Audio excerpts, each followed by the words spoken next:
oui! Oh oui, le plat pour Anaïs Chevalier! Allez Emilia, allez c'est bien Emilia, 24 ans seulement, la première victoire de sa carrière. Cet homme est un génie! Cet homme est un génie, c'est Mozart sur des skis! Oui, le 5 sur 5 pour Justine Brezal, c'est la folie dans les tribunes.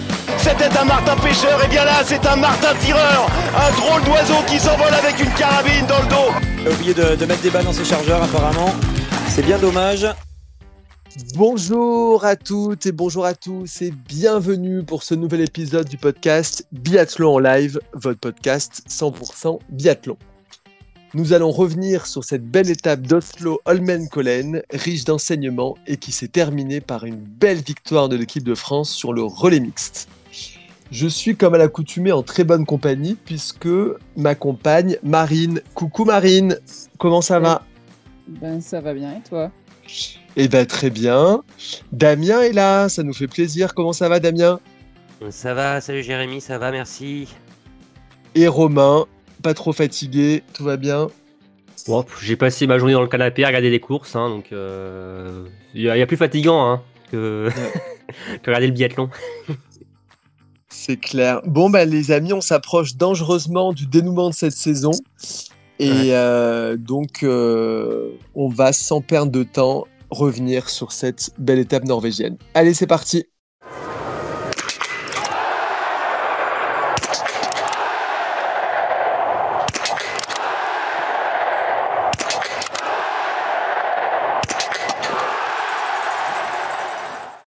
Alors, je voudrais commencer par la question rituelle. Quelle a été votre course du week-end ? Marine. Moi, j'ai mis le Mastart homme, parce que j'ai trouvé que il était assez rocambolesque. Et puis, donc, il y a eu le petit podium surprise de Néline qu'on n'avait pas vu venir. Et puis, c'est vrai qu'il y avait chaque tir, il y avait beaucoup de personnes, d'athlètes qui partaient à la faute. Et il y avait très peu de pleins. Alors, on était là, qui va sortir devant, qui va rejoindre, qui fait 5 sur 5. Et en fait, il y en avait très peu. Et enfin, voilà, il y a eu du rebondissement. Assez peu de Norvégiens dans le top 10, ce qui est à signaler. Enfin, à souligner, ouais. On va dire peu de Norvégiens dans la cérémonie des fleurs, même si le vainqueur est quand même un Norvégien. Mais voilà, c'était... une Mastart où il y a eu quand même pas mal de suspense et puis des Norvégiens qui ont laissé un petit peu de place sur le podium. Et toi, Damien, ta course du week-end ? Et si on serait arrêté aux courses individuelles, j'aurais dit la masse dames, avec le double podium bleu et puis la belle victoire de Lena Heikki. Et puis ce relais mixte, dernière course à Oslo, m'a un peu retourné. Donc j'ai pu se pencher sur le relais mixte, surtout pour le scénario où en fait on peut s'asseoir dans le canapé. Romain parlait du canapé tout à l'heure, mais là carrément ce dernier tour, on a pu se mettre au fond du canapé avec les chips et puis regarder les autres nations s'entretuer. C'était magnifique à 4 là sur ce dernier raid là. Et puis sachant que Quentin avait largement de l'avance, donc le relais mixte pour ma part. Très bien. Et toi, Romain ? Moi, c'est l'individuel homme. Alors, certes, il y a eu un triplé norvégien, donc il n'y a pas trop forcément eu de changement par rapport à ce qu'on a vu cette saison, mais j'ai quand même beaucoup aimé. C'était une course assez ouverte, malgré les Norvégiens, mais avec un Jonas Bø qui a ouvert la porte avec 2 erreurs, et les Français nous ont fait quand même pas mal vibrer sur cette course, avec Emilien, notamment Eric aussi, qui est pas passé loin, encore une fois, de nous faire un podium, voire un pas mieux. passé loin du tout, hein. Ouais, une balle. 8 dixièmes. Ouais, 8 dixièmes. Ouais. Et j'ai trouvé assez passionnant cet individuel, hein, parce que on sait que c'est pas le format le plus excitant de la Coupe du Monde, mais j'ai beaucoup aimé cette course et aussi la belle course d'Antonin Guigona aussi, qui est pas passé loin non plus de la cérémonie des fleurs. Ouais, et Johannes qui s'adjuge son premier globe avec l'individuel. Ce sera pas le dernier, je pense. Ça risque, mais on va voir, on sait pas. On va voir, on sait pas. Alors on va s'intéresser aux dames et notamment à nos françaises avec Julia Simon tout d'abord, qui disait manquer un peu de fraîcheur mentale. Elle a dit en interview après des mondiaux, voilà, époustouflant. Mais elle réussit quand même une deuxième place sur la Mastart et par contre un individuel compliqué. Donc voilà, elle est à 2 points. Elle est troisième du classement général, à 2 points de Lisa Vitozzi. Est-ce que vous la pensez capable de faire mieux que deuxième du général et voilà, et dans la foulée d'empocher les petits globes poursuite et Mastart? Mais perso, oui et non. Oui, parce que Romain parlait de manque de fraîcheur mentale. Heureusement, hein, parce que sur l'individuel, on sait ce qui s'est, on aura l'occasion d'en parler, mais on sait ce qui s'est passé, hein. Il y a eu un petit problème de réglage de tir pour l'ensemble de l'équipe. Avec un manque de fraîcheur mentale, c'est deuxième place malgré 4 fautes sur la Mastart. Et puis le relais de dimanche, ça a été du Julia Simon dans toute sa splendeur, hein, voilà, sur le tir, 30 secondes d'avance à la fin du premier relais. Donc bon, je me dis que même avec un petit peu un petit problème psychologique bien normal de fatigue mentale, elle est quand même capable de faire ça. Qu'est-ce que ça va être si elle arrive un peu à se régénérer sur les 2 dernières étapes? Après, ça ne dépend plus d'elle. Voilà, on aura l'occasion d'en revenir, hein, d'y revenir quand on parlera d'Ingrid Tendrevol notamment, hein, mais elle aura beau faire tous les meilleurs résultats qu'elle veut, si Ingrid Tendrevol assure sur les dernières courses individuelles, ça sera compliqué, hein. Après, pour les petits globes, hein, notamment celui de la Mastart, je veux dire, voilà, s'il y avait la plus grosse chance de remporter quelque chose d'ici la fin de la saison, c'est sur cette épreuve-là, quoi. Oui, tu parles d'un problème technique, c'est un problème de ring. Pas Oui, spécialiste, voilà, mais s'il y a alors eu non, un. Ouais. non, non, je vous laisse en parler de ce problème. Je suis pas très bon en technique, moi. C'est-à-dire que et ça a été expliqué sur le plateau de la chaîne de l'équipe, mais les éléments de visée qu'ils utilisent en temps normal avec une bonne visibilité, le petit rond du ring est plus petit et permet de cercler au plus près la cible et donc de faire un réglage plus millimétré. Et sur le ring qu'elles ont utilisé, il y a plus d'espace entre la cible et le cercle. Donc, c'est plus difficile de centrer la cible quand il y a plus d'espace autour. Vous voyez? Oui.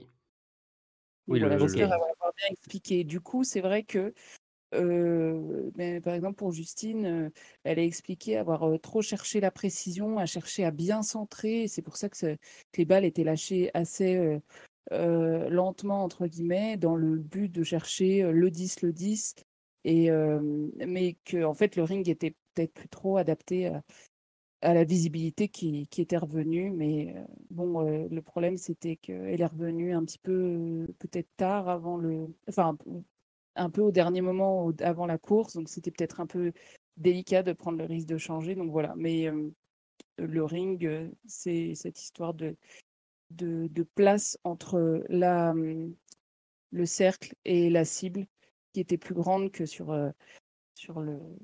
les rings qu'elles utilisent en temps normal. D'accord, bah merci beaucoup Marine pour ce point. Et donc toi, Romain, Julia Simon, deuxième gros globe ou impossible? C'est tellement compliqué de s'avancer sur cette saison. On en a parlé tout le long de l'hiver, hein. Une fois, on se dit c'est bon, oui, c'est allé dans le coup. Après, non, c'est foutu. Après, oui, non, c'est rebond. C'est vrai que 93 points par rapport à Ingrid Tendrevol, ça fait quand même un bel écart, hein, à 5 courses de la fin, une course d'avance. Mais on voit aussi qu'Ingrid Tendrevol, c'est pas l'assurance tout risque. La fin de saison va être assez éreintante, hein, de l'autre côté voilà, sur le continent américain. Donc la fatigue va jouer son rôle, l'altitude aussi. C'est difficile de s'avancer, mais ouais, moi j'y crois. Ça peut aller, on la voit aussi avec ce barème de points, hein, ça va très vite dans un sens comme dans un autre. Ouais. Donc voilà, mais c'est vrai que pour revenir aux performances de Julia, c'est impressionnant ces tirs. Enfin, je flash sur les stats du relais mixte. Elle a le tir le plus rapide sur le tir couché, le tir debout.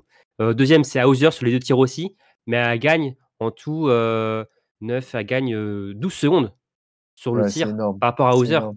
Ouais. Enfin, Il y c'est a la, assez dingue, il y a, quoi. il y a la vitesse, il y a la vitesse de tir enchaîné, mais il y a aussi la vitesse d'installation aussi. C'est surtout l'installation hein, où a Ouais, fait la différence, je pense, Julien, justement. ouais, C'est assez elle remarquable. Et enclenche super vite. on voit clairement, ça lui permet finalement de gommer une balle de pioche ou même un autre pénalité quasiment, finalement, cette rapidité de ski, de tir, pardon. Donc, clairement, si elle est en forme du côté des États-Unis et du Canada, il y a de grandes chances que ça puisse vraiment matcher jusqu'à la fin. Moi, j'y crois. Et sinon, comme l'autre consolation, il peut y avoir la Mastart, mais aussi la poursuite. Le Globe, Ouais, elle est en tête, la elle est en poursuite. tête, ouais. 8 points devant Tendrevold. Et Justine n'est pas loin derrière. Donc, il y a de très beaux objectifs pour Julia. Donc, voilà, non, c'est une belle fin de saison perspective, mais c'est pas gagné. C'est pas gagné. Une autre prétendante tricolore qui a porté le dossard jaune cette saison, c'est évidemment Justine Brézaboucher, qui a eu une étape un peu plus difficile avec des problèmes au tir, notamment sur la Mastart 5 fautes. Elle est 4e du général. Même question. Est-ce que vous y croyez encore pour le gros globe, Marine? Alors moi, j'ai répondu oui. Déjà parce que mathématiquement, on vient de parler de Julia et je crois qu'elle est à seulement 4 ou 5. Non, 7 points. elle est à 7 points de Julia. Donc bon, je vois pas pourquoi elle aurait moins de chances d'y accéder. 7 points, c'est rien du tout, sachant qu'elle a un écart d'un petit peu plus d'une victoire de Ingrid et du coup, il reste 5 courses individuelles, donc 5 courses à 90 points. Donc, s'il restait plus qu'une étape, vous posez la question, je dirais que ça commence à devenir délicat, mais là, chaque étape a maintenant son lot de surprises, de reprises de dynamique, ou au contraire surtout que là, on va passer quand même de la Scandinavie au continent américain, d'autres altitudes, d'autres neiges. Est-ce que ça va 5 convenir jours. plus aux, plus aux Françaises ou aux nations plus alpines Italienne, du coup, aussi. Oui, aussi à l'Italie, donc Lisa Vitozzi, ou est-ce que Ingrid sera à l'aise là-dessus, ou Elvira, on verra bien, mais ça va sûrement rebattre en partie les cartes, plus c'est la fin de saison, et la fin de saison, il faut tenir la distance physiquement, et ça, Justine, elle sait faire, donc moi je dis, il n'y a pas de raison de ne pas y croire, en tout cas pour l'instant, ce n'est pas perdu, et sachant que ce sont les victoires qui rapportent le plus de points et qu'avec les temps de ski qu'elle a, elle peut toujours y prétendre à chaque course. Pour l'instant, elle est toujours en course. D'accord. Romain, toi, t'es pas d'accord?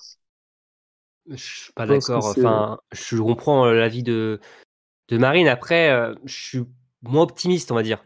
Surtout par rapport à ce qui est fait dernièrement au niveau de sa régularité. Et on sait qu'une fin de saison, ça joue aussi à des détails. Un gros globe de cristal. Déjà, quand tu as du retard avant cette dernière ligne droite, c'est. Je trouve la spirale n'est pas forcément positive pour elle du côté de Colonne pour Justine. Et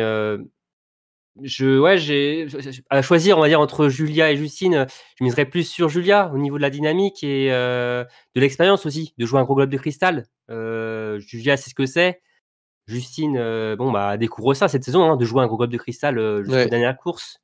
Après, bon, là, je suis une opposition, mais finalement, voilà, c'est chacun sa course, comme Lisa Vitozzi ou Tendrevold.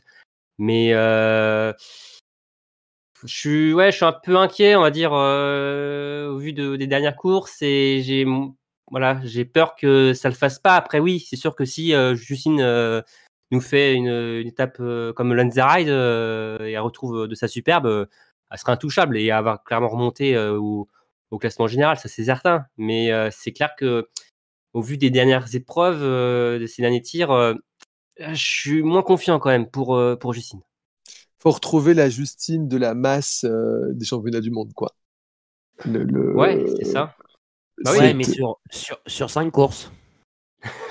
Et voilà, il faut faire 5 fois la Mastart des championnats du monde. Mais c'est vrai, c'est quand elle est les balles plus son temps de ski, comme dit Marine, là, elle peut pas être inquiétée.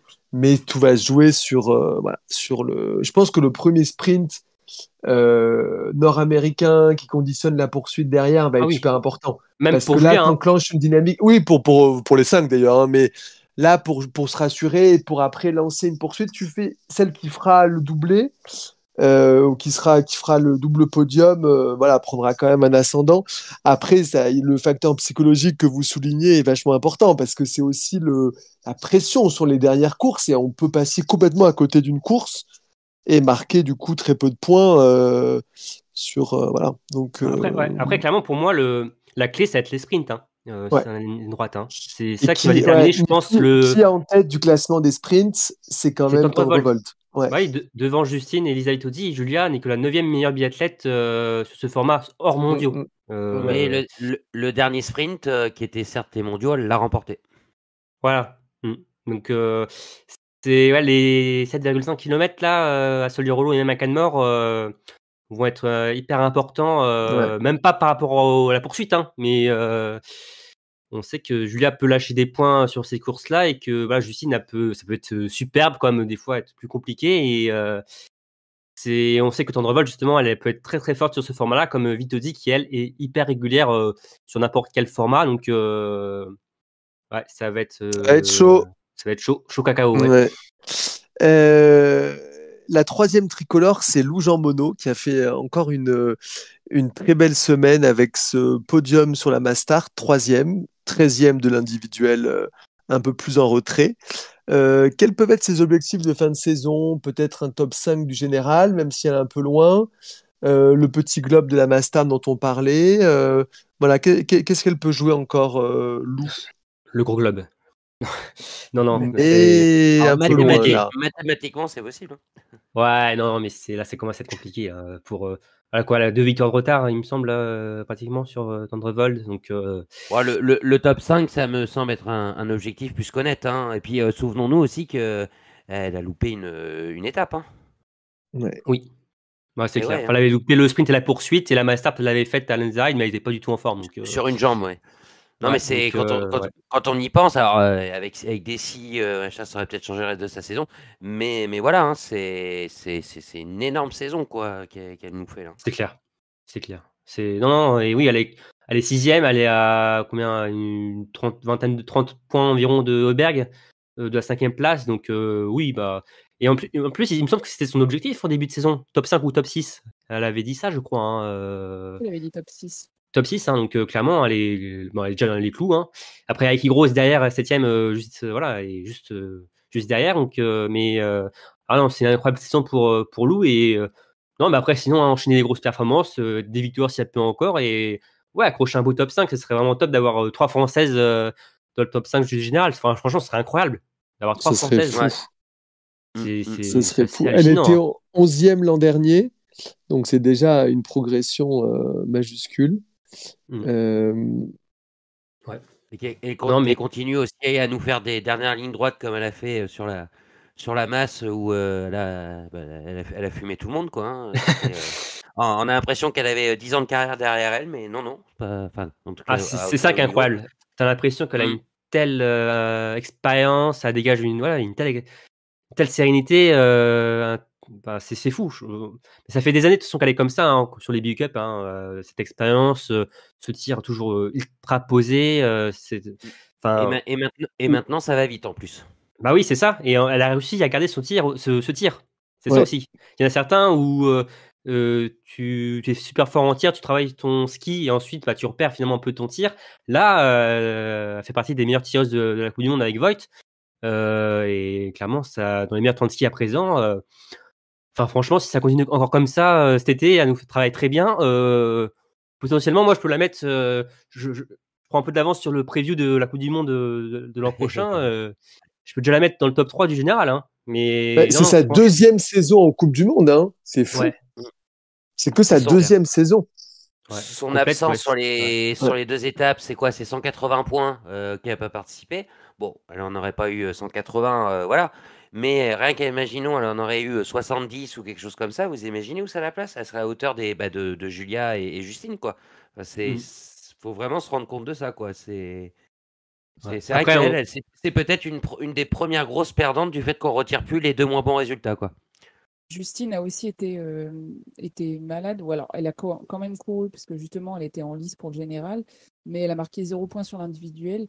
Et C'est la vrai. Mastart était, bon, elle est rentrée dans le top 10, mais elle n'était pas en pleine possession de ses moyens. Et si il y avait eu la règle des 2 résultats, elle aurait peut-être fait une impasse. Et Vitozzi aussi, au début de saison, a été malade, faut se rappeler. Vitozzi également. Et par contre, Heuberg n'a pas été absent, elle n'a pas été malade, Elvira. Ah, Encore Ouais, pas encore. à vérifier, à vérifier. Ouais. Mais c'est vrai que oui, pour le moment, c'est rare, elle échappe aux maladies, Elvira, sur cette saison. Et bon, elle n'est pas plus dans le coup pour jouer la gagne désormais, mais en tout cas, ouais, super saison de Lou. Alors, j'aimerais qu'on parle maintenant des 3 autres Françaises présentes sur l'étape norvégienne. Est-ce que vous voulez me parler de Sophie Chauveau, qui fait un très bon week-end, avec 8e place sur l'individuel, 7e sur la mass start et une belle performance sur le relais, ou de Gilon Guigona, 27e de l'individuel et malheureusement première non qualifiée de la mass start. Et enfin, Jeanne Richard, qui est un peu plus en retrait que sur d'autres étapes allemandes. Et voilà, 30e de l'individuel. Marine, je commence par toi.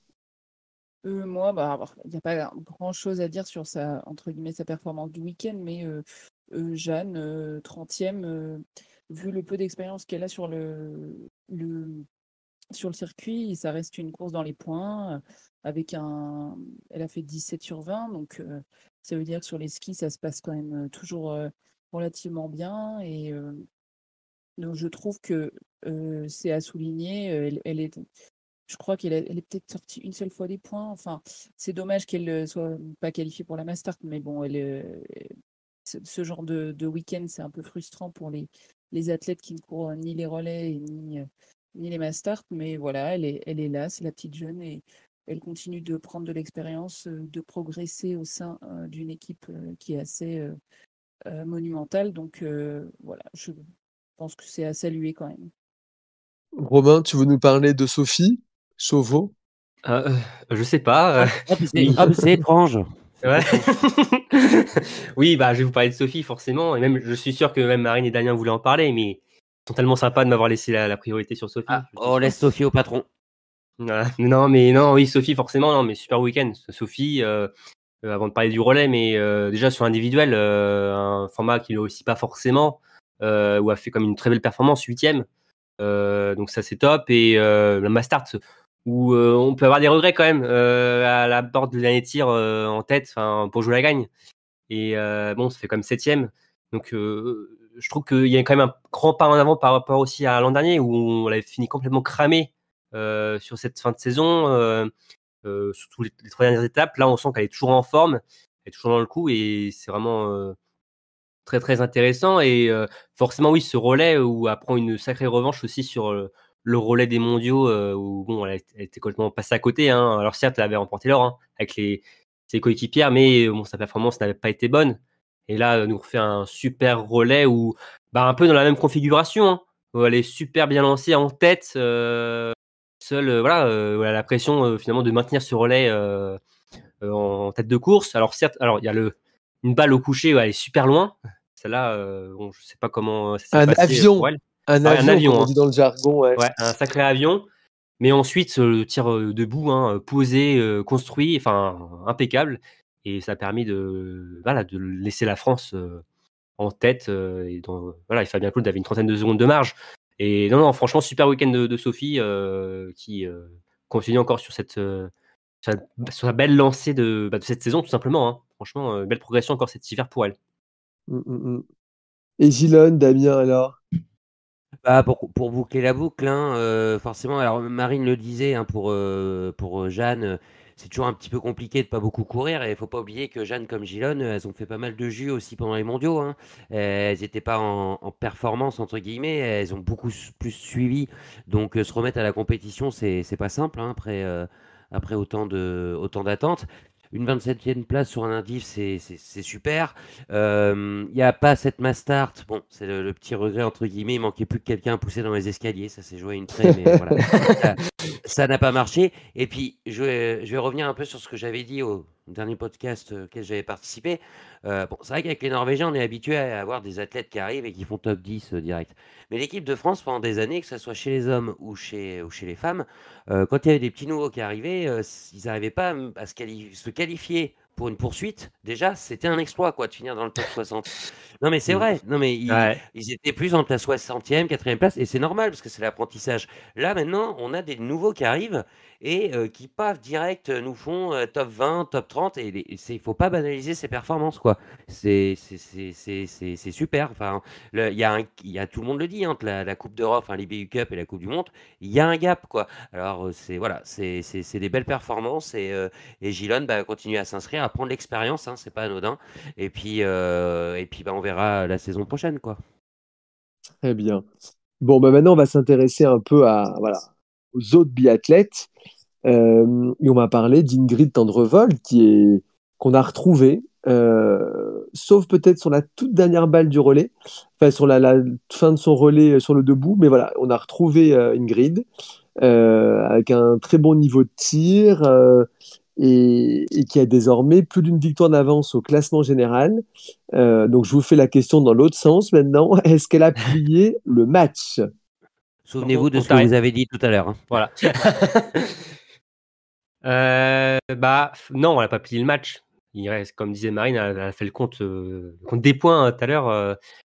90 points, il reste 5 courses, donc non, elle n'a pas pu plier. Mais pour moi, elle a quand même pris une première option. D'avoir quand même une victoire d'avance, c'est quand même assez important. Du coup, c'est quand même une première mainmise. Alors, je veux dire, elle a mis un index. Allez, c'est le D'accord. petit doigt. Elle a mis un index sur le gros globe, mais c'est vraiment, voilà, ça tient vraiment à rien, hein. Mais assez impressionné quand même par ce retour de Tendrevol, surtout sur un individuel. Enfin, franchement, c'est pas le format le plus simple hein, pour rebondir. Ouais. Faire ça sur un 15 km, c'est très très fort et même aussi reconfirmé après sur la mass start. Mais non, c'est pas fini. Mais d'avoir déjà 90 points d'avance, ce qui est le plus gros avantage sur la saison. Alors peut-être que oui, Justine avait eu plus à un moment donné, mais là, en fin de saison, d'avoir 90 points, c'est quand même très très intéressant pour la Norvégienne. Mais le relais mixte nous a rappelé que bon, rien n'est fini. Il faut mettre toutes les balles. Même vision, Marine? Oui, elle n'a pas plié le match puisque l'avance n'est pas du tout assez confortable, mais c'est vrai que, en tout cas, on l'avait pas vu venir ce regain après les mondiaux, donc le matelas reste qu'elle a, oui, comme on peut dire, elle a un joker, quoi. Et c'est un sacré luxe. C'est fou, c'est-à-dire que la porteuse du dossard jaune a créé la surprise en gagnant une course.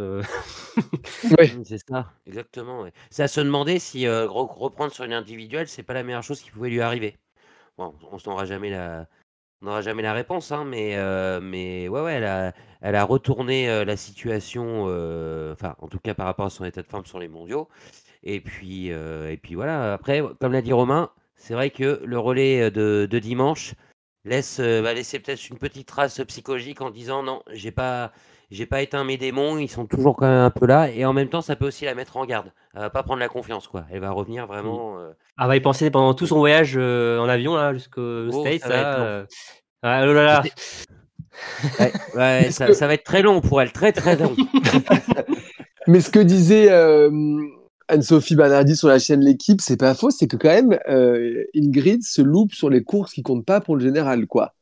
Elle loupe les championnats du monde, elle loupe certains relais. Elle choisit ses courses, quoi. Tu vois. Elle choisit quoi. Ouais. Alors il y a une théorie un peu foireuse comme ça, là, j'ai vu sur les réseaux. En gros, elle a fait exprès pour bluffer ses adversaires. Ah oui, j'ai vu ça aussi. Ouais, là, je pense que oui, c'est peut-être le hasard. Ça va loin quand même, hein. Ouais, non, mais ça va loin, ouais, parce que alors si vraiment c'est ça, mettre en berne des victoires en en championnat du monde sans être sûr de gagner le gros globe, c'est un peu compliqué cette théorie.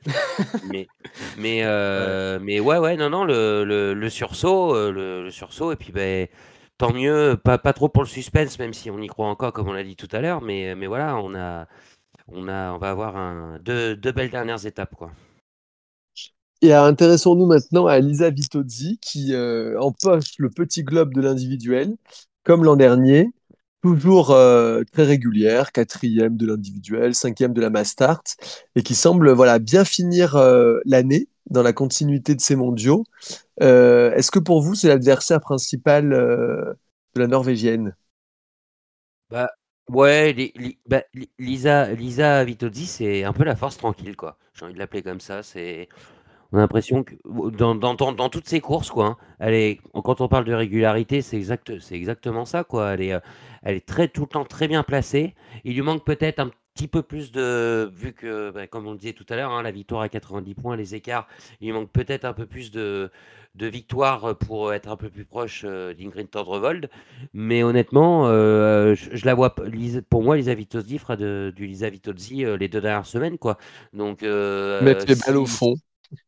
ouais, non, mais c'est ça. Et puis, bah, une vitesse, enfin, à ski, on l'a vu hein, sur la Mastart, hein, elle s'accroche, enfin, elle se laisse pas aller. Donc, voilà. Après, de toute façon, il faudrait qu'il y ait un gros trou d'Ingrid Tendrevold. Hein, ça, c'est clair et net. Hein, parce que même si elle finit 10e, elle prend des points, bon, il y a plus de 90 points. Hein, donc, il faudra compter là-dessus, quoi. Mais Lisa Vitozzi, oui, je la vois pas faiblir, en tout cas, sur les 2 dernières étapes, quoi.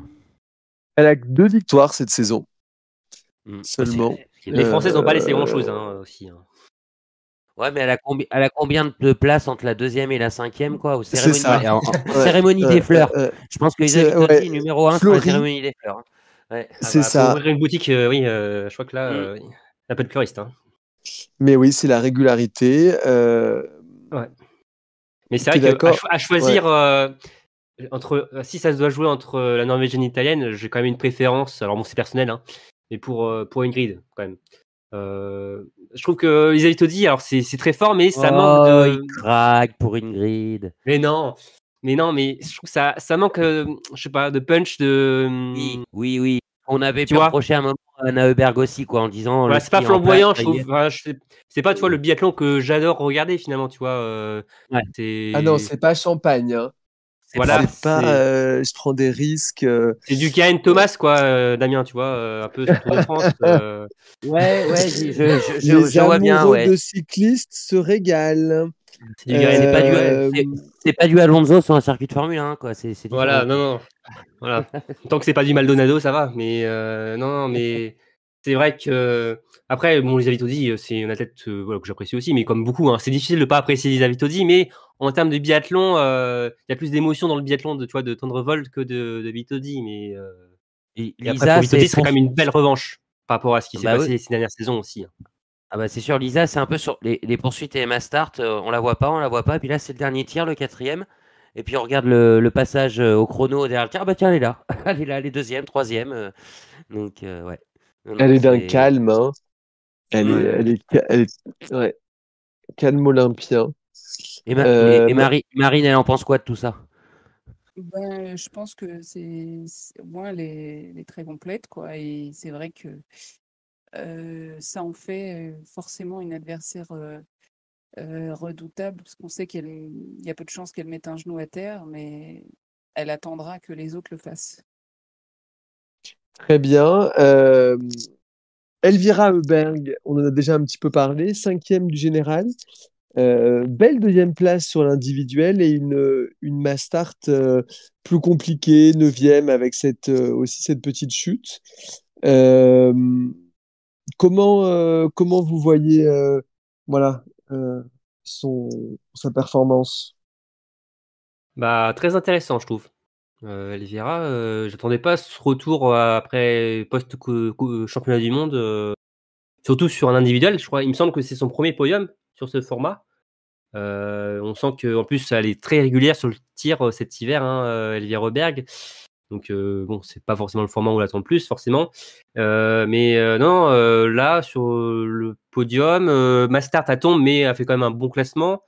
Très très bon retour, je trouve. Mais bon, malheureusement, c'est pas suffisant pour se remettre dans la lutte pour le gros globe. Hein. Damien, Ouais, ton je regard rejoins. sur la Suédoise. Ouais, je rejoins Romain, hein, ça reste intéressant, un peu surpris de cette remise à niveau. Mais pour moi, on va commencer à rentrer dans des analyses qu'on a pu faire comme pour d'autres biathlètes ces dernières années. Quoi. Elle doit encore passer un cap, clairement. Il lui manque quelque chose pour aller jouer vraiment le Graal. Quoi. Est-ce qu'elle l'obtiendra? Je sais pas, parce que là, on est quand même on la met en favorite pour le général depuis quoi? On va dire trois saisons, à peu près. Ouais, oui, oui. Ouais. Ouais, c'est ça. Et ben, ça tourne, mais il manque quelque chose. Alors, ça veut pas dire que l'année prochaine, elle va pas exploser. Mais je sais pas, c'est une athlète qui est montée. Et là, je trouve qu'on est dans une phase de stabilité. Je sais pas si elle va encore remonter cette courbe ou si elle atteint son maximum. Bah, À voir. on en parlait ces derniers épisodes, que justement, elle me faisait penser un peu à sa sœur, Anna Ah oui. Berg, J'ai pas osé le elle aussi était comparatif, mais ouais. un grand espoir et qui finalement là, stagne, clairement dans sa carrière. Est-ce que là aussi, Elvira stagne? Alors, par contre, Elvira, on avait quand même un plus gros potentiel, surtout niveau ski. Le niveau ski, là, alors certes, elle est toujours les meilleurs temps de ski, mais elle n'a pas cette avance qu'on aurait pu penser. Quoi. Imaginez ces dernières semaines, ces derniers mois, même ces dernières années. Donc, et même, tu vois, en stade de tir, cet hiver, elle est à 83%. L'an dernier, elle était à 88%. Donc, il y a clairement une baisse aussi de ce côté-là qui ne lui permet pas de jouer devant. Donc, c'est vrai que, point de vue général, il y a quand même une grosse déception pour moi. On était quand même pas mal, il me semble, à l'avoir mise première en début de saison. Oui, donc, on va arrêter de la mettre première. Elle était quand même la dauphine de Marteux, la saison 21-22.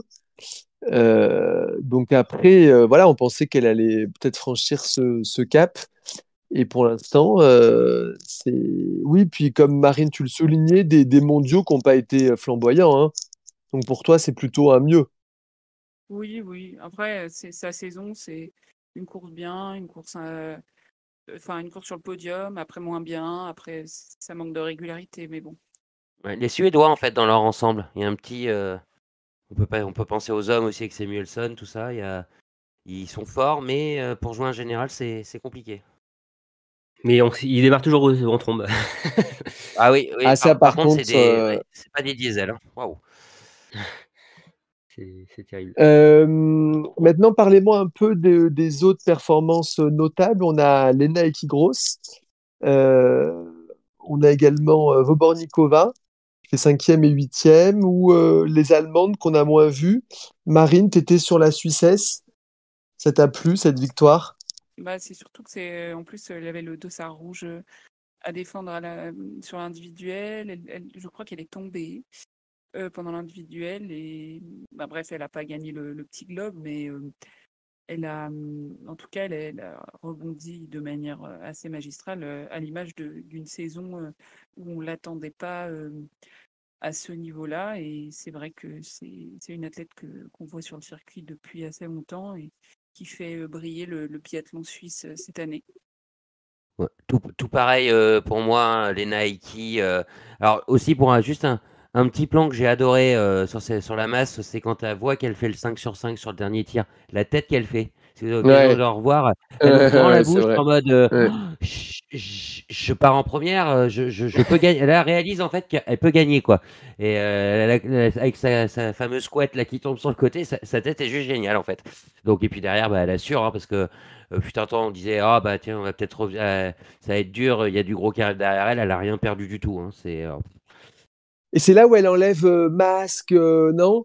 Elle enlève tout et elle part en trombe. Non, elle remet ses lunettes en mode Oui, elle remet mission, ses non? lunettes, mais un moment après, en fait, quoi. C'est vraiment, je pense qu'elle se remet en place mentalement après avoir vraiment réalisé que là, fallait qu'elle se casse parce qu'elle pouvait potentiellement gagner.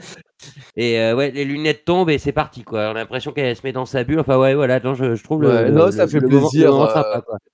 Ça fait plaisir de voir des nouvelles, enfin pas des nouvelles têtes, mais je veux dire ça, voilà, ça diversifie aussi le biathlon, c'est bien.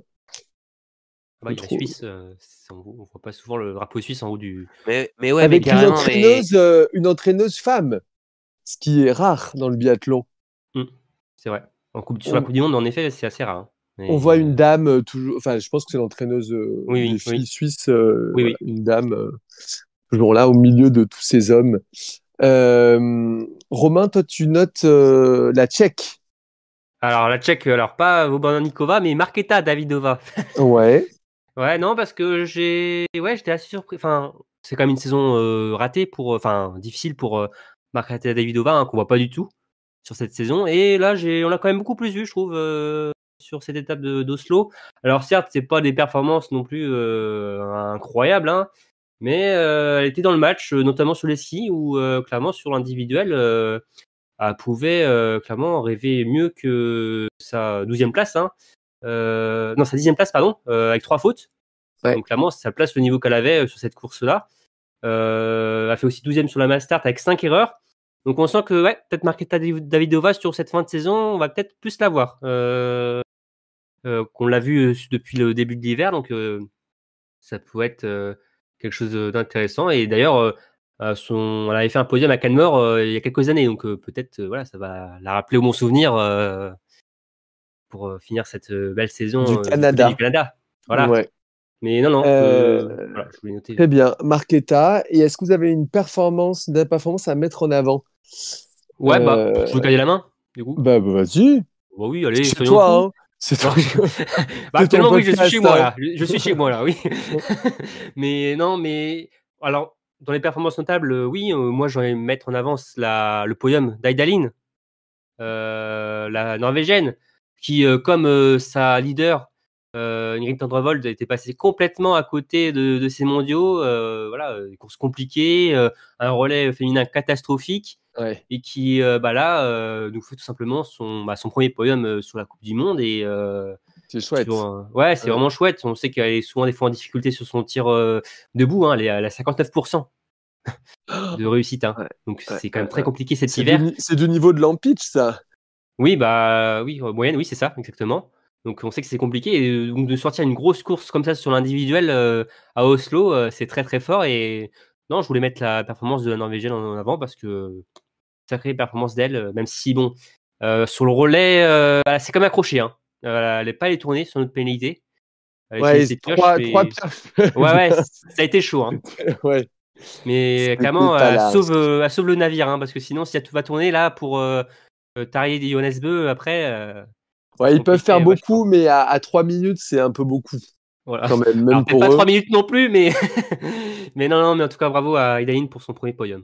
Marine, du côté de la Finlande. Oui, moi, c'est juste, ce sera la même pour les hommes et les femmes, du coup, et j'ai mis le podium du single mixte finlandais. Donc voilà, les podiums finlandais, c'est pas si fréquent que ça, et souvent, les athlètes qui sont alignés sur le single mixte, c'est pas forcément. Bon, en même temps, il n'y a plus trop de top athlètes en Finlande, il n'y a plus Makarainen, il n'y a plus Laukkanen, tout ça, mais voilà, de toute façon, ça s'est vu quand ils ont passé la ligne d'arrivée. Franchement, limite, j'en avais rien à secouer de la bataille Suède-Norvège. J'étais très heureuse pour les Finlandais. Bah oui, je crois qu'il faut remonter à 99 pour un podium d'un relais finlandais. Ouais, très très loin, et même dans les années 2000 pour avoir un homme finlandais sur un podium aussi. On peut peut-être rappeler leur nom du coup. Comme on parle peu d'eux. Minkinen et Invenus, c'est ça? Je sais pas si je prononce bien, mais. Oui. Ouais, qui a fait une super dernière ligne droite, quoi. Enfin, après tir, quoi. Il a bien tenu le coup, quoi. On pensait qu'il allait se faire manger, puis non, il a assuré, quoi. Non, franchement, ouais, c'est top, hein. Invenius qui est assez jeune, hein, qui a 23 ans. Donc, ouais, on sait qu'il y a.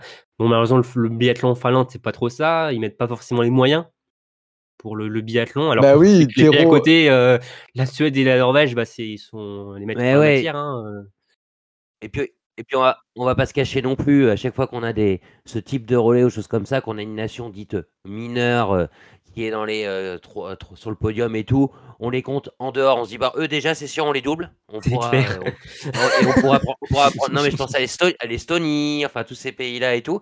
Et ben justement, c'est le contre-exemple pour une fois. Non, là, on les a pas fumés, quoi. Ils ont ramassé, quoi. Donc tant mieux pour eux. D'ailleurs, l'Estonie, qui avait fait un podium sur le mixte simple il y a 2-3 ans, je Ouais, crois, sur à ouais, Pokljuka, hein. ouais, et qui est 4e sur les mondiaux, hein, je crois, c'est ça, non? Non, c'est sur Mmh. le relais mixte tout court ou non, mixte Le simple, relais ils font féminin. 4. Ah, féminin, pardon, merci Marine. Donc, ouais, ouais, non, non, c'est quand ça marche, c'est des belles histoires aussi, ouais. Très bien. Je vous propose qu'on passe maintenant aux hommes et à nos bleus. Tout d'abord, alors Émilien Jacquelin qui a semblé retrouver la forme à ski et faire des tirs plus engagés. Bon, sur le relais, le relais mixte simple, ça a été plus compliqué. Mais est-ce que pour vous, un podium outre-Atlantique serait envisageable? Il permettrait de terminer la saison sur une bonne note. On semble s'en approcher quand même, hein. On sent Ça qu'il y a tourne autour, ouais. ouais, ça tourne autour, il y a même globalement, collectivement, il y a quand même du mieux, sur le début de saison. Heureusement d'ailleurs, hein, parce que ça quand même partait très, très mal. Pour Emilien, c'est vrai que ces courses-là font quand même assez plaisir, les courses individuelles, je parle, hein. On met le relais de côté et on sent que, ouais, et même physiquement, il tient la corde, jusqu'à la fin, Ouais, ce ça, qui c'est était la pas le grosse cas. différence, ouais. Ouais, c'est ça qui change tout pour lui, donc et ce qui lui permet de jouer, hein, tout simplement, hein, de mettre en devant, donc moi j'ai envie d'y croire franchement, un podium pour Emilien en fin de saison. Après, bon, ce qui s'est passé sur le relais, voilà, c'est compliqué, c'est pas à reproduire forcément évidemment. C'est pas par là qu'il va retrouver le chemin du podium, mais si on reste sur les épreuves individuelles, c'est comme un très bon week-end je trouve pour Emilien qui augure de belles choses, outre-Atlantique. Bah, il faudra que les planètes s'alignent pour lui, quoi, hein, parce que comme tu as dit, Romain, physiquement, il a l'air de bien digérer cette fin de saison. Donc voilà, après, hein, c'est le tir, hein, forcément. Il peut nous faire des tirs supersoniques ou pas. Enfin voilà, c'est Emilien, quoi. On va, à chaque début de course, il peut jouer le podium.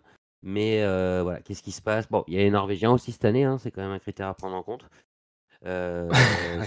Surtout qu'on va en parler très vite, hein, mais il peut y avoir quand même une belle bataille pour le général qui va truster les premières places. Mais voilà, si, ça serait, ouais, pourquoi, ça serait une belle, finir sur une bonne note, ouais, d'aller chercher ce podium au Canada, aux États-Unis, c'est possible, ouais. Très bien. Du côté de Quentin Fillon-Maillet, ça a été plus compliqué. C'est un peu l'ombre voilà, dans ce mieux. Pour vous, ces problèmes se situent où? Est-ce que vous le voyez rebondir, Marine? Bah, je pense que oui, enfin, en fait, c'est un peu compliqué à décrypter parce que il a été interviewé où il disait qu'il visait le 90%, cette fin de saison, que je trouvais un bel objectif, parce que ben, par le tir, ça l'aiderait à aller chercher des bonnes performances, parce que pour moi, le problème avant, c'était qu'il était trop en recherche de résultats et pas en recherche de qualité de biathlon. Enfin, et obsédé par le podium, etc. Et ça me semblait qu'il avait été un peu libéré par le fait de, de, de faire donc son podium sur la Mastart des mondiaux et que ça aurait pu le libérer et faire qu'il n'ait plus cette pression de faire enfin ce premier podium de la saison. Donc voilà, assez surprise de ses courses individuelles, mais bon, il a fait un bon relais mixte, alors on verra la tournée nord-américaine, mais ouais, assez illisible cette étape pour Quentin, je trouve. Je suis d'accord. Ouais, c'est vrai que Quentin, c'est Monsieur Relais en ce moment. C'est un excellent finisseur. Non, mais Euh, c'est vrai, hein, et sur les relais, il est impeccable, quoi. Après, en individuel, c'est plus compliqué. Il y a eu cette médaille, tu le disais, Marine, hein, qu'il a été chercher, qui aurait pu le libérer. Alors, est-ce que ça ne l'a pas aussi, entre guillemets, libéré dans le mauvais sens du terme? J'ai atteint cet objectif-là sur une saison compliquée. Donc maintenant, bah, je me mets moins la pression. Après, pour moi, j'en reviens toujours un petit peu au même, hein. Quentin, il a quasiment tout gagné. Il manque une médaille individuelle aux mondiaux, hein. C'est un peu ça, son objectif final. Donc, quand on est sur une saison aussi moyenne que ça, après avoir fait tout ce qu'il a pu faire ces dernières années, est-ce que c'est pas plus compliqué, même si on est compétiteur professionnel au niveau mental, est-ce que c'est pas plus compliqué d'aller chercher des résultats? Je sais pas. Je pense que là c'est pareil. sur cette saison, il n'y a plus grand-chose à attendre, hein, à part, comme pour Emilien, une performance, un podium, pourquoi pas une victoire ou quelque chose comme ça. Donc, Ouais. à suivre, quoi. Mais on sent qu'il a vraiment envie, là, quand il plante le bâton en arrivant, là, on sent que le gagnant, voilà, Ouais, le gagnant du relais, on sent qu'il a encore toute cette rage, mais cette année, cette saison, ça double faute sur les premiers tirs, ouais, ça se goupille mal pour lui, mais moi, je serais pas surpris que ce soit très différent saison prochaine ou celle d'après. Enfin, parce il y a rien d'objectivement qui, qui l'empêche, quoi. Euh, donc, euh, donc voilà, on l'enterre pas, notre Quentin.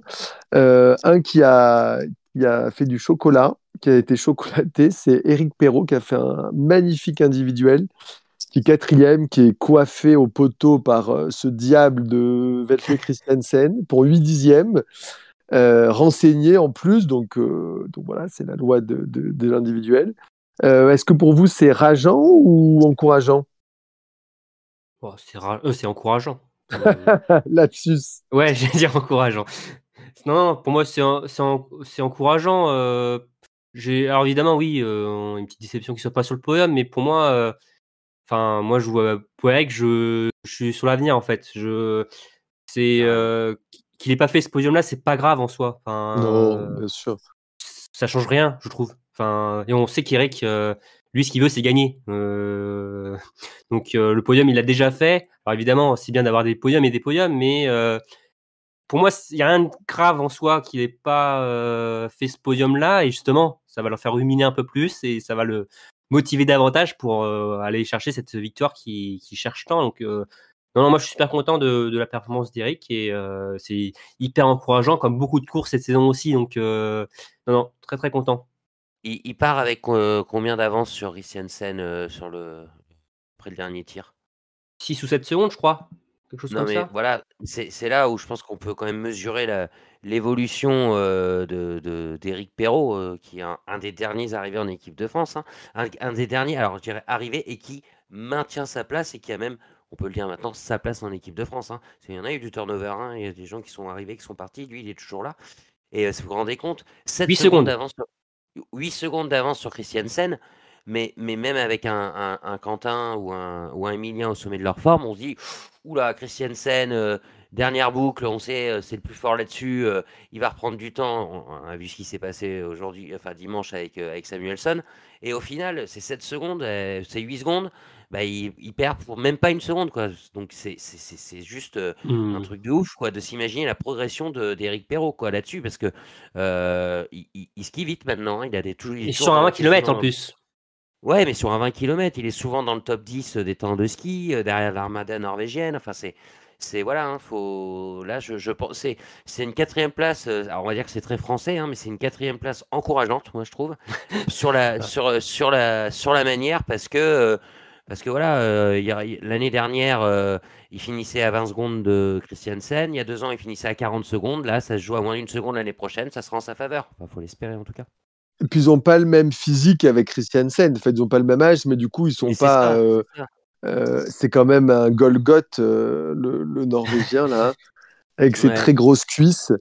Magnifique. Euh, alors, ce qui nous a fait plaisir aussi, voilà, vous allez choisir pour les autres Français, mais c'est la quatrième place de Fabien Claude, qu'on n'avait pas vu à pareille fête depuis longtemps sur la Mastart.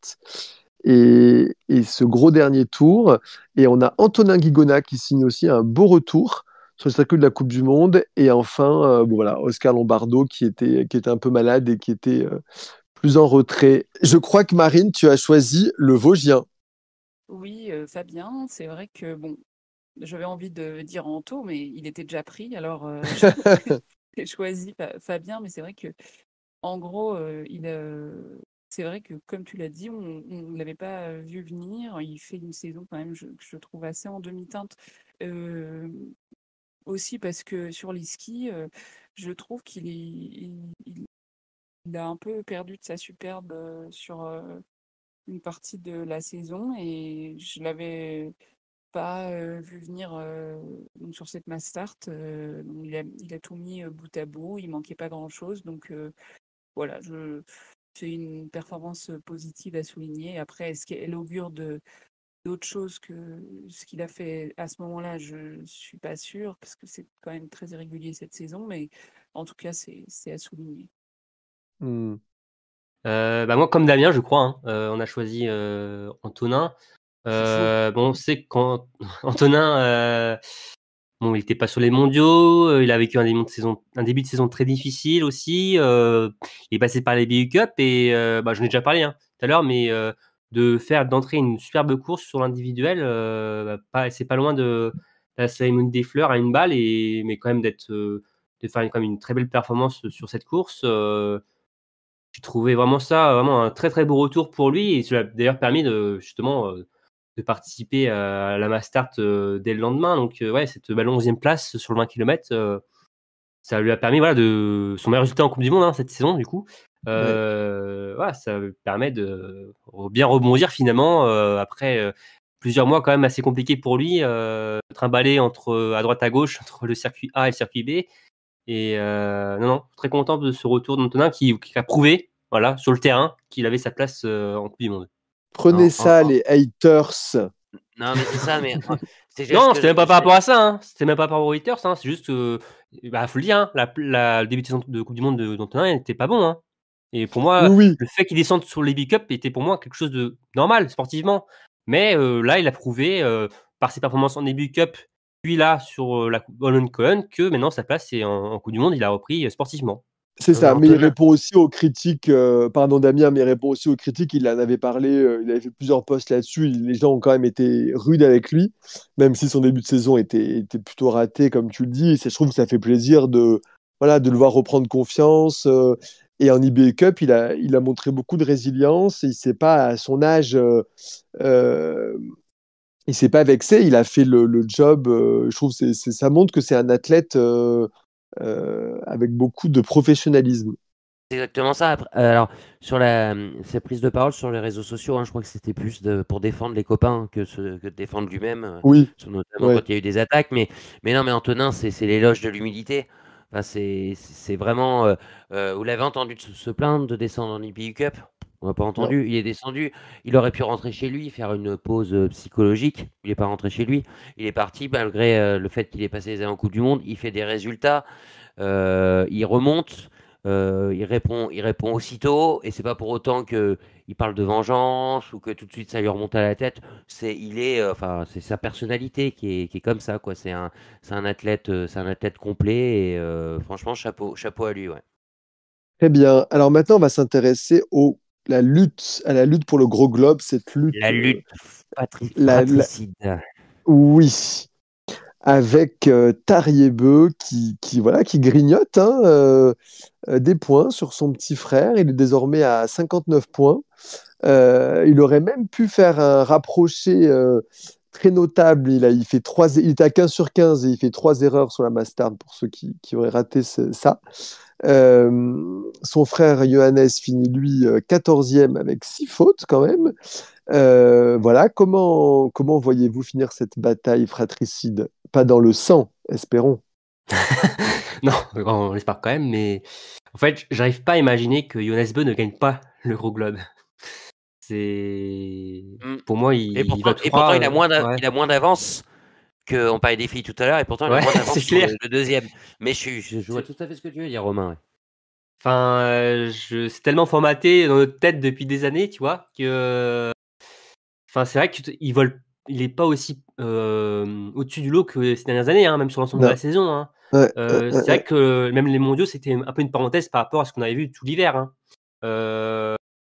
Certes, il était quand même en tête avant, mais il n'était pas non plus au-dessus de la masse, comme ça peut être le cas. Mais c'est vrai que j'arrive pas à l'imaginer, et je me dis quand même que Johannes aura quand même le dernier mot sur son frère, mais c'est vrai que Johannes au Mulcohen, c'était pas terrible. Apparemment, il était peut-être malade. Bon, il y en a qui disent que c'est faux ou tout ça. Bon, je vais pas rentrer dans le débat, mais peut-être que ça a joué aussi. Mais c'est vrai que là, finalement, on va peut-être avoir un suspense qu'on n'attendait pas en début d'hiver. Surtout avec cette personne-là. Bah oui, c'est ça qui est incroyable. Enfin, C'est Tarier, il a incroyable. remporté le Globe en 2011, non? Il me semble. Oui, c'est ça, Enfin, 2011. ouais, il y a 13 ans. Enfin, c'est complètement dingo, quoi. Enfin, c'est, bah, Il, tu il vois, met c'est. quoi, 15 secondes à son frère sur la dernière boucle de l'individuel, je crois. Un truc comme ça. Ouais, oui, Tarier, il a fini. Enfin, il a fini comme un boulet de canon. Il y a tout le monde, hein, d'ailleurs. Hein, c'est Mais, fou. Hein. mais ouais, là maintenant, il n'y a plus le côté. Alors, c'est peut-être là où c'est un peu nivelé par rapport à Johannes. Mais qu'on a l'impression que en ski, voilà, il y a plus. Enfin, les autres Norvégiens vont au moins aussi vite que lui, quoi. Les 3-4 du haut, quoi, on va dire, avec Dalleux et Christiansen, quoi. Mhm. Et mais ouais, non, mais c'est Tariebeu, il est comme le bon vin, quoi. Il est meilleur en vieillissant. Il a 35 ans. Enfin, vous pouvez en parler. Enfin, pour en parler. Je pense pas que vous ayez son numéro de téléphone, mais ce que disait Martin Fourcade de nombreuses fois, hein, c'est compliqué de tenir ce niveau-là. Il a arrêté plus jeune, hein, lui, hein, par l'extraterrestre Björn Dalen qui allait aussi loin.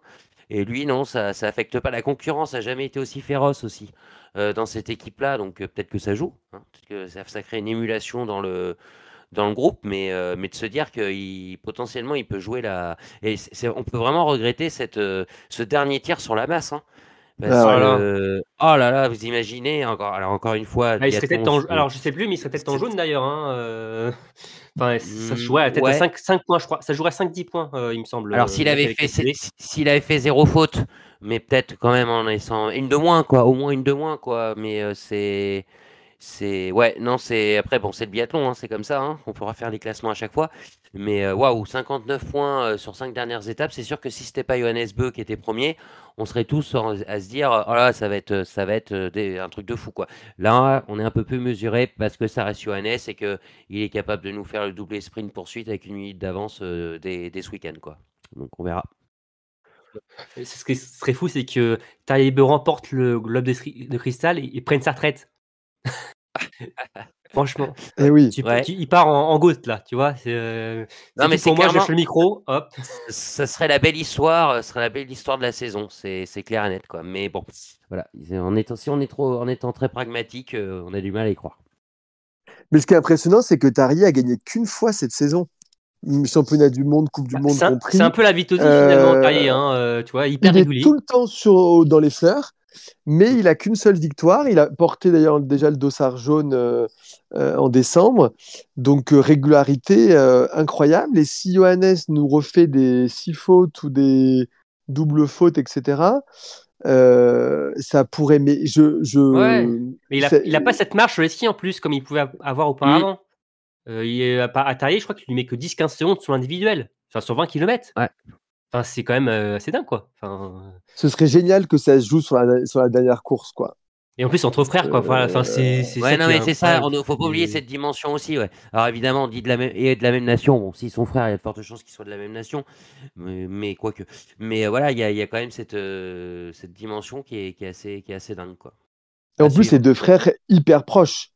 C'est Ah pas oui. deux frères rivaux, donc c'est encore plus compliqué quand tu t'entends hyper bien. Et d'ailleurs, Martin Ah, Fourcade en avait parlé ouais. avec Simon.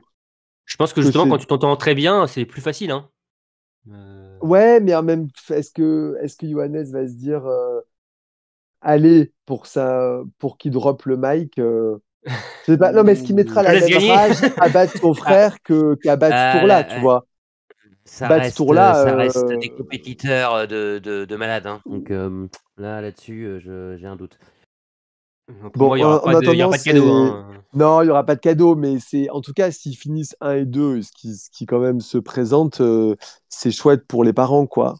Pour, Oui, Bah, justement, je pense qu'en fait, pour eux, ça doit être le plus dur, finalement. Leur position, forcément, ils vont devoir consoler un et féliciter l'autre. Enfin, Peut-être c'est. que c'est comme si les Williams, il y en a un qui est plutôt avec l'un et l'autre avec l'autre. Faut qu'on demande à Aurélie s'ils sont Ouais. répartis les rôles. Non, mais après, ils sont assez proches, hein, niveau famille, donc pour eux, il n'y a pas de souci par rapport à ça. Et bon, Tarier a déjà remporté un gros globe, Younes en a déjà remporté. Bon, voilà, ils sont. C'est pas la Je crois course qu'ils de. sont fiers, hein. Ah bah, il y a de quoi être fier, je pense, oui. S'ils sont pas fiers avec ça, je me demande s'il faut attendre pour eux du côté des parents, là. Mais non, que le grand frère à 35 ans soit là, c'est juste hallucinant. Enfin, franchement, je respecte. Ouais, Et alors, il y en a un autre qui force aussi le respect, c'est Sturla Lagrid, qu'on avait un peu oublié en début de saison et qui là, voilà, fait le doublé. Est-ce qu'on peut pas regretter qu'il soit réveillé un peu tard cette saison? Euh, Parce qu'il aurait pu faire un joli prétendant aussi au Gros Globe. Ouais, ouais, se réveiller tard, je sais pas.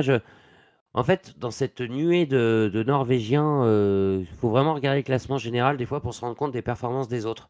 Parce que, enfin, même des autres Norvégiens, entre guillemets, parce que on a un Dalleux qui est super bien classé, mais j'ai l'impression de ne pas l'avoir vu. Si, de l'avoir vu tout le temps bien placé, mais je sais pas, il a gagné une fois, je crois, Dalleux cette saison. Même deux fois, il Donc, me semble. deux fois Non, en une fois. individuel, ouais. Une fois. Une fois. Parce qu'il a gagné quelques sprints finish, mais c'était pas pour la première place. Ouais, Rupolding, Non, mais Rupolding poursuite, c'est tout. c'est Ouais. ça, c'est ça. Et c'était lui qui était le mieux classé pour essayer de contrer Johannes avant le week-end qui vient de s'écouler. On a eu Christiansen il a été descendu en EBI Cup, hein, je dis pas de bêtises. Oui, oui, Oui. oui, tout à Ah fait. non, Ouais. non, il n'est pas allé en Non, League Cup, il a été mis en repos.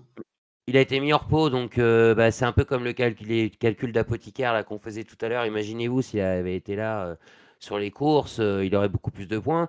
Et ce là, il y a quand même l'épisode de la carabine dans le couloir de l'hôtel aussi.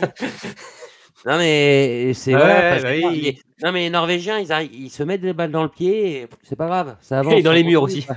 Ouais. Oui, dans les murs. Non mais c'est ça qui est. Donc là, c'est vrai que tu me posais plus une question sur ce tour-là. Je suis allé un peu sur tous les Norvégiens, mais c'est ouais, je pense pas qu'il se soit réveillé trop tard. Je pense que ce tour-là, il sera tout le temps comme ça, quoi. On l'attend pas. Et puis la première saison, bon bah, il a failli remporter la mise. On l'attendait absolument pas.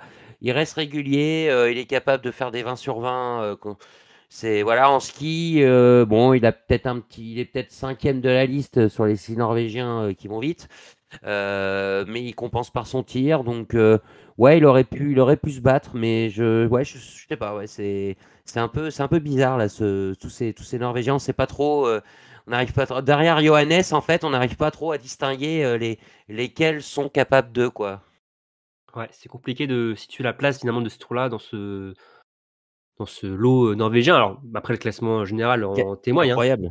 Mais ouais, c'est vrai que le début de saison quand même de ce tour-là a quand même pas forcément été bon à Östersund. Hein, C'est vrai. 20e du sprint, 25e de la poursuite, 12e de l'individuel. Donc il avait démarré assez en douceur et après il était quand même mieux. Mais après, bon, on peut dire quand même qu'il sauve sa saison. Hein, champion du monde. Enfin, il a eu 2 victoires à Oslo. Voilà, ça reste comme une très belle saison pour lui. Mais oui, ça sera pas encore pour cette année pour le Gros Globe. Hein. Ça faisait 3 années de suite qu'il finissait deuxième. Là, il risque peut-être pas de finir deuxième cet hiver, donc peut-être Peut-être troisième. troisième, ouais. Voilà, donc ouais, Mm. ça reste quand même une belle Il saison, loupe, mais il loupe oui. combien de courses sur sa mise à l'écart, ce Une tour-là? course, Une la course. Mastart. D'accord, c'est une masse, non? Ouais, Ouais. c'est ça, ouais. Ok. Donc voilà, finalement, j'ai pas trop de regrets par rapport à ce tour-là, mais c'est devant, c'est quand même plus fort. Hein. Ouais. Voilà. Ouais. On a un Allemand qui va prendre sa retraite qu'on aime bien, c'est Benedikt Doll, et qui voilà, finit très bien, deuxième de la Mastart devant Nélin. Donc les Norvégiens étaient un petit peu bousculés chez eux, donc ça fait un peu plaisir quand même. Est-ce que ça t'a surprise, Marine? Bah, surprise plus que ça. C'est quand même un Norvégien qui a gagné. Oui. La veille, il y avait du Norvégien sur le podium aussi. Et puis bon. Mais c'est vrai que ça soufflait pas mal. Donc dès qu'il y a un peu de vent, ça bouscule un peu les hiérarchies. Donc voilà, ça permet de faire place pour d'autres nationalités sur le podium et d'autres athlètes. Donc tant mieux. Mais bon, la suprématie reste norvégienne malgré tout. Ouais, mais aussi, c'est la fin de saison, donc forcément, il y a la fatigue et il y a plus d'ouverture aussi. Mais bon, oui, il y a quand même eu un triplé sur l'individuel et Oui, une petite victoire sur le Mastart. oui. Bah, ils n'ont pas gagné le Voilà. relais mixte. Ouais. Mais après, oui, bon, il faut le dire, ils n'ont pas forcément été aidés non plus par Ingrid Tendrevold et Edaline aussi. Donc voilà, mais non, mais après, bon, Johannes Beu n'est pas non plus de tout reproche sur son relais. Hein. Mais Mais non, après, oui, ça reste comme une très très bonne étape pour eux, mais on a connu mieux. C'est vrai, on a connu mieux. Il y a un peu de. Voilà. Ça se relâche, ça se relâche. Ouais, je pense que Siegfried a un peu tiré les oreilles là, après cette étape-là. Ils vont certainement avoir les 2 gros clubs de cristal, de toute façon, mais ça se relâche quand Ouais, même. mais des regrets quand même. Ouais, on peut avoir des regrets. Mais Siegfried, il pense à sa collaboration avec Eric, là. Ouais, ce qu'on avait À parlé. partir il est plus avec les Norvégiens, là. Je Oui, le il vois pense bien. déjà à 2030. Ouais. Oui, il est déjà passé à autre chose. Il peut y avoir un petit suspense quand même chez les hommes au niveau du classement général. C'est est-ce que Benedikt Doll ou Ponsiluoma vont réussir à casser le sextuplé norvégien du général? Moi, je pense que c'est un challenge qu'on peut suivre de près. Ouais, on c'est peut surtout soutenir que ça. Stromsheim, c'est pas fou dernièrement. Donc, et de ce qu'on a vu, on a eu la sélection déjà sortie par la Norvège. Ils sont à 8. Et potentiellement, je me dis peut-être que Stromsheim ne va pas courir Soldier Rollo pour peut-être laisser Sorum ou même Botten. À voir. Mais il y a peut-être des chances qu'on ait peut-être qu'un quintuplé en fin de saison. Ce serait quand même assez Ouais. ça serait fou. On en est arrivé là. Un gros relâchement. Ouais, Ouais. c'est à voir, mais ça peut être un suspense en fin de saison pour la Coupe du Monde masculine. Voilà. À quoi faut se rattacher pour avoir du suspense On veut du suspense partout. Dans les autres performances notables, on a Campbell Wright, l'Américain, mais d'origine néo-zélandaise, qui a fait un très belle place sur l'individuel, 8e. On a Dalleux, qui avait moins faim, hein, du coup, forcément. On a Sebeu, c'est Samuelson qui était un peu en retrait. Chez les hommes, qu'est-ce qui vous a marqué? Bon, moi, j'ai pensé à Emmerich, qui est pas là. Oui. Oui. Bon, Campbell Wright, forcément. Il nous Super entend. performance pour lui. Franchement, c'est vraiment un athlète qu'on attend beaucoup aussi, qui performe depuis qu'il est très jeune. Forcément, sa nationalité d'origine néo-zélandaise, bon, faisait qu'on on le remarquait encore un peu plus si on suivait ses performances, mais de faire un top 10 en Coupe du Monde, son premier, chapeau. Ses 2 autres meilleures performances, c'était lors des mondiaux, à Nové Mesto, 11e et 12e, sur le sprint et la poursuite. Non, franchement, c'est sympa de voir même le drapeau des États-Unis. Bon, c'est en sport, les États-Unis, on le voit beaucoup. Et en biathlon, c'est quand même assez exotique. Donc, ça, ouais, c'est très sympa. Et non, c'est plus bon pour voilà, côté privé, j'avais voté pareil sur lui sur les pronoms inter. Donc, j'étais très content encore qu'il fasse une belle course. Ouais. Voilà, ça compte. Oui, je suis pas très objectif par rapport finalement à Campbell Wright. Mais d'un point de vue général, cet individuel d'Oslo m'a un peu réconcilié avec l'individuel. Je sais pas vous, surtout chez les hommes, c'est Mais vrai il que des m'a fois, passionné. il est individuel. Ouais, Ça va être long, ça va, voilà. Et puis finalement, elle a été super. Ça, à un moment là, il y avait entre 10 dossards là, c'était très serré, ça n'arrêtait pas entre le tir debout, le tir couché. Enfin, il y avait du suspense, c'était vraiment cool, ouais. C'est pour ça d'ailleurs que j'avais choisi cette course-là, comme ma course du week-end. Donc, oui, j'avais beaucoup aimé. C'est vrai. Mais ouais, Campbell Wright, en tout cas, j'ai beaucoup aimé aussi, et il va être sur ses terres désormais. C'est ça. Alors ouais, je sais pas, c'est pas trop la folie quand même généralement les spectateurs en Amérique du Nord, non? Oula, Enfin, niveau calmement non plus, ouais. Ouais, pas niveau ambiance, je parle. Enfin, ça respecte, mais même niveau affluence, quoi. Je crois qu'il y a pas grand monde. Non, c'est le calme, c'est le calme. Et c'est ce qui me dérange un peu pour faire des finales là-bas finalement. Ça a manqué un peu de festivité, je trouve. Ils ont un peu craqué la l'IBU, non? Parce que d'habitude. Non, mais c'est que. Peut-être en termes d'organisation, de mettre une tournée nord-américaine à la fin, c'était plus simple, tu vois, que de la caler dans un. Oui, alors ils ont fait la même chose en ski alpin où il y avait une espèce de. Enfin, je sais plus, à un moment, il devait y aller 2 fois, faire 2 allers-retours, c'est n'importe quoi. Donc, du coup, ouais, mais c'est vrai que, et au-delà comme tu dis, de terminer là-dessus. Pour les questions d'organisation, même le délai de 5 jours entre la dernière course et la première là-bas avec 8 heures de décalage horaire plus le vol et tout, enfin c'est ça c'est peut-être quelque chose on n'en a pas parlé depuis le début, mais sur l'état de forme pour les courses au globe petits et gros, ça va peut-être être un facteur X déterminant aussi. Ouais. Est-ce que les Suédois auront leur jet pour arriver alors, je sais pas si le jet va être assez de réservoir pour aller juste traverser l'Atlantique. Ouais. Non, moi, je suis d'accord avec vous, moi, j'aurais mis la tournée américaine après les mondiaux parce qu'il y a plus de temps pour y aller et finir par Holmen Collen, voilà, Ouais. avec un Bah, public de. habituellement, c'est ce qui se passe. La tournée nord-américaine est souvent en février. Enfin, ouais, c'est ça, ça coupe un peu le. Voilà. Après, le problème aussi, c'est qu'il y a des mondiaux tous les ans. Donc, et quand il n'y a pas de mondiaux, il y a des JO. Donc, forcément, c'est toujours difficile à caser. Et puis, bah, il y a une histoire de gros sous derrière tout ça, je pense aussi. Donc, Non, pas du tout. qu'on ne maîtrise absolument pas. Donc voilà. Mais c'est vrai que. Pourquoi pas finir sur la tournée nord-américaine? Pourquoi pas, mais avec un délai si court pour l'adaptation, c'est chaud quand même. Est-ce que vous voulez mettre encore une dernière performance en avant? Marine, tu veux nous reparler des Finlandais? Bah et oui, j'ai dit que je parlais du single pour les filles, et bah, il y avait un mec dessus, donc je mets en avant la performance d'Otto in Venus, tout comme sa compatriote Suvi Minkinen, donc qui sont montés sur le podium du single mixte avec la Finlande, chose qui n'arrive pas souvent. Et oui, et qui était ma grosse cote des pronostics, vu qu'on parlait des grosses cotes, je tiens à le souligner. Ah bon, bravo.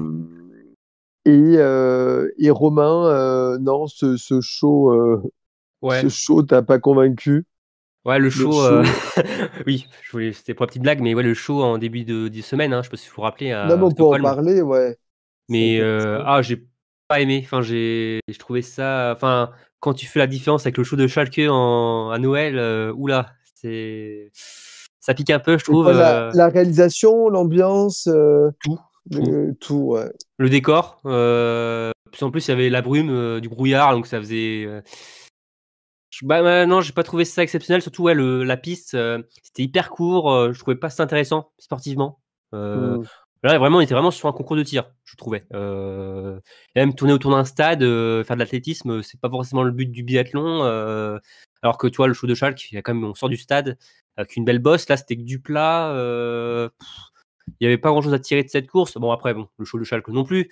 Mais il y avait rien de festif, je trouvais. C'était un peu froid, ce Ok. show. Donc, après, c'est une première.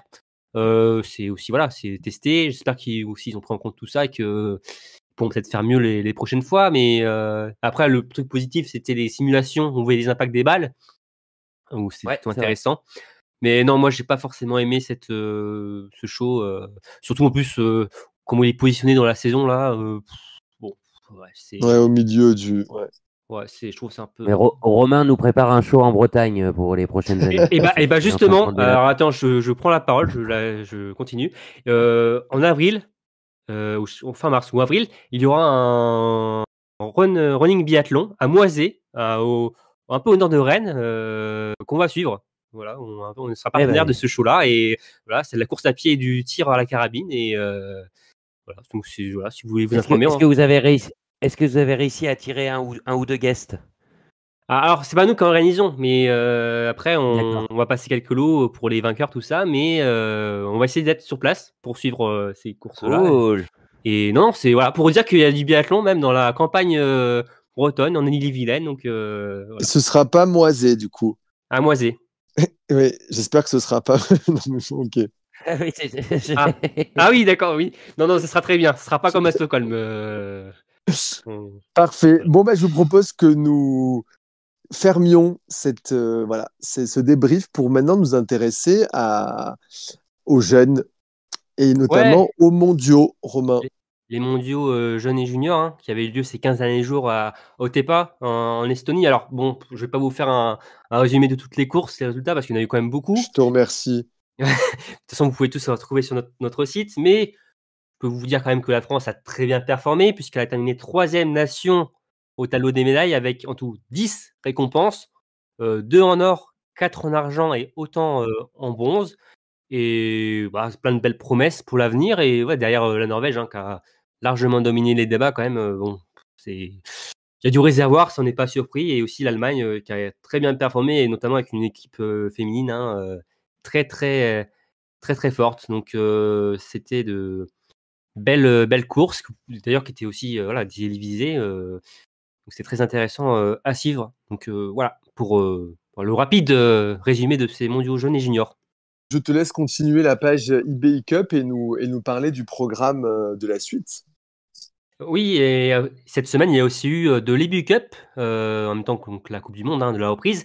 Là, on attaque la dernière ligne droite de l'EBU Cup au Bertillac. Il y a 2 semaines de compétition sur le site autrichien. Et là, il y a eu donc la première semaine qui s'est écoulée. Pas changé, encore une domination norvégienne sur les sprints et les poursuites. Mats Overby qui a remporté les 2 courses. D'ailleurs, ce qui lui permet de reprendre les rênes du général à égalité de points avec Button, qui lui n'est pas là. Il sera du côté de Solierolo et de Canmore. Donc, Mats Overby va sans doute remporter le général du circuit B. Et chez les dames, c'est Ragnhild Femstenevic qui a remporté le sprint et Marte Krakstad Johansen qui s'est imposée sur la poursuite. Mais nous, ce qui nous intéresse surtout, c'est que on a une Française qui est très bien positionnée pour jouer le gros globe en IBU Cup. Je parle d'Océane Michelon parce que grâce à 2 deuxièmes places, la Française s'est totalement relancée dans cette course. Elle n'est plus qu'à 43 points de Jenny Hinault, la Norvégienne, qui elle est bien sur place au Bertillac. Il reste 3 courses à disputer, un sprint, un individuel et une mass start.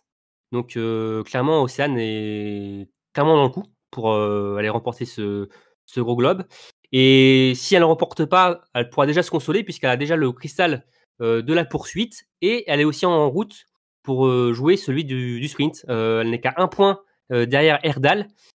Donc clairement, Océane va jouer très gros cette semaine en IBU Cup sur cette dernière semaine de compétition où elle peut finir numéro 1 sur circuit B. Donc on va suivre ça avec attention.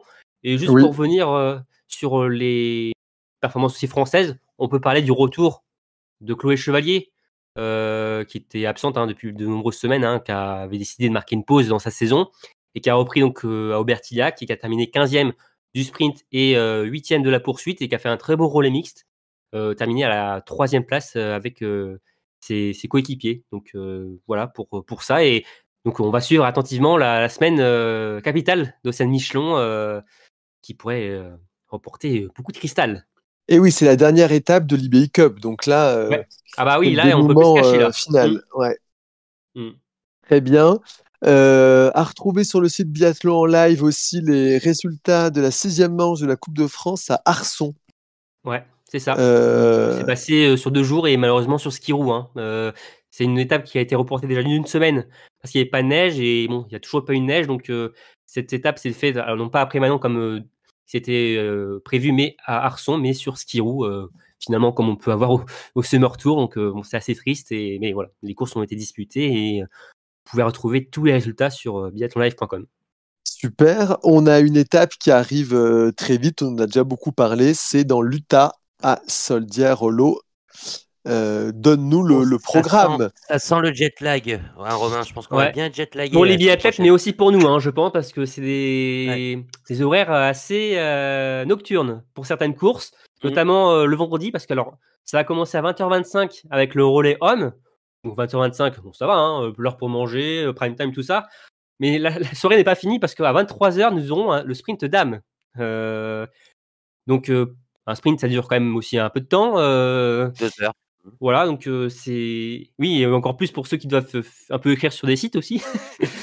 Donc, oui. Ça va être une journée assez longue pour les fans de biathlon en tout cas, mais c'est vrai qu'il va falloir traîner le soir pour suivre cette étape. Après, le lendemain, le samedi, 20h25, le relais dames. Donc finalement, les filles vont enchaîner 2 courses d'affilée.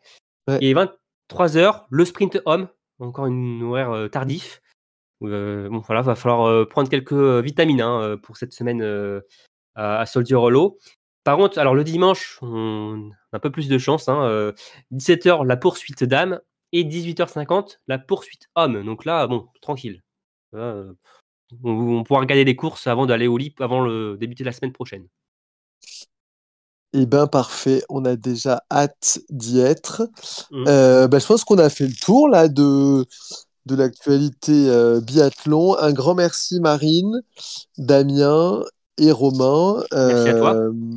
Merci à vous tous d'avoir suivi jusqu'au bout cet épisode. N'hésitez pas à liker, à commenter, à à acheter des mugs À sur le partager. site Biathlon Live, à partager bien sûr, à mettre 5 étoiles sur toutes les applis de podcast et on aura le plaisir de vous retrouver très bientôt pour commenter ces nouvelles étapes. Merci à tous, à bientôt. Salut. Ciao.